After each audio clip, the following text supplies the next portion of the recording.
Ya, selamat siang teman-teman. Kita ketemu lagi di channel Mister Lempeng. Oke, kali ini saya sedang memberi pakan lele menggunakan metode BSF ya. Ini teman-teman bisa lihat. Ya. Oke. Nah, sekarang saya akan berbagi informasi ya. Seperti apa sih kalau kita memberi pakan lele dengan metode BSF secara ekonomis dan secara mungkin pertumbuhan lelenya ya. Nah itu silakan tetap di video ini, jangan kemana-mana teman.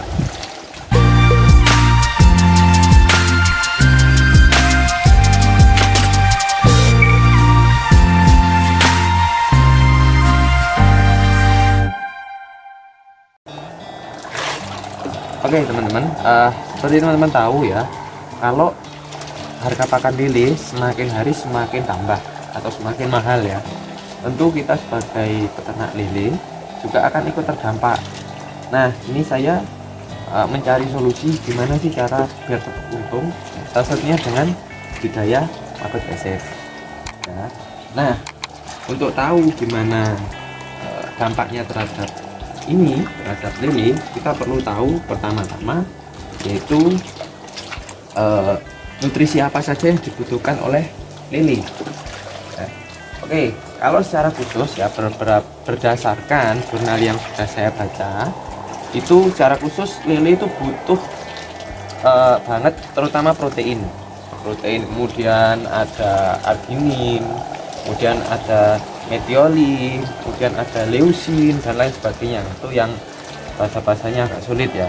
Tapi secara umum ya, nutrisi yang dibutuhkan oleh lele pada makanannya yaitu butuh protein, lemak, karbohidrat, dan kayak vitamin, serat dan lain sebagainya ya. Oke, kandungan pada maggot BSF itu apa aja sih ya, kita juga perlu tahu. Oke, ini berdasarkan juga sumber-sumber atau jurnal yang sudah saya baca ya, berdasarkan metode Proximat ya. Teman-teman juga harus tahu metode Proximat itu apa. Metode Proximat itu adalah metode analisis kimia untuk mengidentifikasi kandungan berupa seperti karbohidrat, vitamin, lemak, serat dan lain sebagainya pada makanan dari bahan pakan. Itu biasanya metode yang biasa digunakan oleh anak-anak dari laboratorium agroteknologi ya.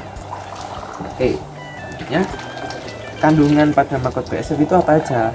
Pertama, yaitu secara umum ya, ini yang saya baca dari beberapa sumber, itu rata-rata mengatakan kalau maggot BSF itu mengandung protein kasar ya.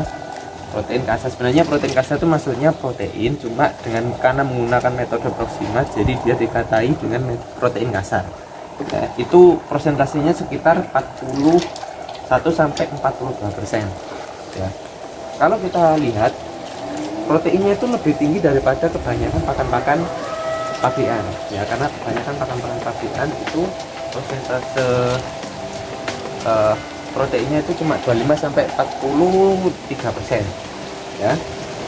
Oke, selanjutnya ada ekstrak ether itu maksudnya adalah kandungan lemak kasar dengan soket itu maksudnya ekstraktor ya, ekstraktor yang biasa digunakan oleh orang-orang laboratorium ya. Jadi ekstrak ether itu maksudnya lemak kasar, itu kira-kira persentasenya sekitaran 30 sampai 35%-an. Kemudian ada abu itu maksudnya adalah kayak kandungan anorganik yang berasal dari mineral, itu kira-kira 15%-an ya, isinya pada maggot BSF ini. Selanjutnya ada kalsium, juga ada fosfor kering. Oke, jika kita lihat ya, kita analisa, kalau seandainya kita full pakai maggot ya, kita tahu protein itu gunanya untuk pertumbuhan sama, kemudian untuk pembentukan tulang ya, kemudian untuk mengganti sel-sel yang mati. Jadi kalau teman-teman ininya besar ya, mungkin bisa ditunjang dengan protein. Tapi kalau yang saya lakukan ya, karena ini mungkin kandungan pada maggot BASF ini mungkin nggak nggak sekompleks pada pakan pabrik, jadi saya tetap kontrol dengan pakan dari pabrikan. Jadi seperti ini, saya kan ingin lelenya ini besar tapi dengan biaya murah. Nah, karena dari itu saya akal dengan saya perbanyak proteinnya dengan menggunakan maggot BASF ini. Itu saya beri pakan 1,5 hari. Jadi misal sehari saya kasih pakan 3 kali ya, jadi 2 hari. Jadi misal 2 hari saya beri pakan full maggot BASF itu 4 kali pakan. Kemudian saya selingi dengan pakan pabrik ya, atau pelet pabrik itu. Kemudian saya kasih maggot BASF lagi gitu. Karena apa? Karena berdasarkan uji lab itu kebanyakan yang ada kandungan yang ada pada pakan pabrik itu sudah diuji, jadi sudah lengkap banget. Jadi cara ngakal saya yaitu dengan memberikan maggot BASF sebagai pakan alternatif, kemudian saya selingi dengan pakan pabrik sebagai kontrolnya.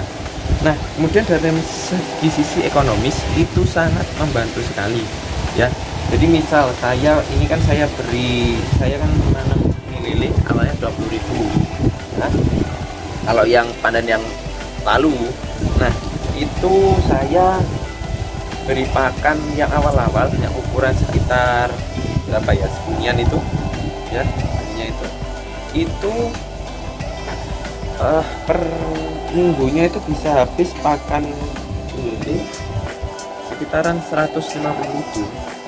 Tapi setelah saya kasih maggot BASF itu bisa ngurang sampai setengahnya ya, akan lebih. Kalau saya misal ingin saya lebih ini, kemudian maksudnya saya tambahi ini intensitas pakan ini, saya kurangi intensitas pakan pelet pabrikannya, itu juga nggak apa-apa. Kalau kemarin saya akal seperti itu sudah sangat membantu sekali teman-teman. Jadi kalau saya saran berdasarkan pengalaman pribadi saya, kalau teman-teman yang memberi pakan maggot silakan, cuman tetap harus kontrol dengan pakan pelet pabrikan ya. Dan ini memiliki beberapa keuntungan juga teman-teman, berdasarkan kalau kita bandingkan dengan video saya sebelumnya, yaitu dengan dimana saya memberi pakan dengan pelet mandiri ya, itu kan saya sudah kasih peringatan kepada teman-teman kalau gak apa-apa pakai itu, cuman harus sering ngurasnya. Karena apa? Karena amoniaknya sangat tinggi sekali yang dihasilkan dari tidak yang terkena air. Nah, kalau yang dari maggot BASF ini bersih banget ya, jadi untuk kualitas air sangat terjaga sekali teman-teman. Cuman masalahnya ternaknya kita ini itu teman-teman harus dia maggot BASF yang cukup banyak, jadi ada plus minusnya ya teman-teman ya. Oke, mungkin sekian teman-teman penjelasan dari saya tentang pemberian pakan dengan maggot BASF. Semoga ini dapat membantu teman-teman di rumah. Oke, terima kasih.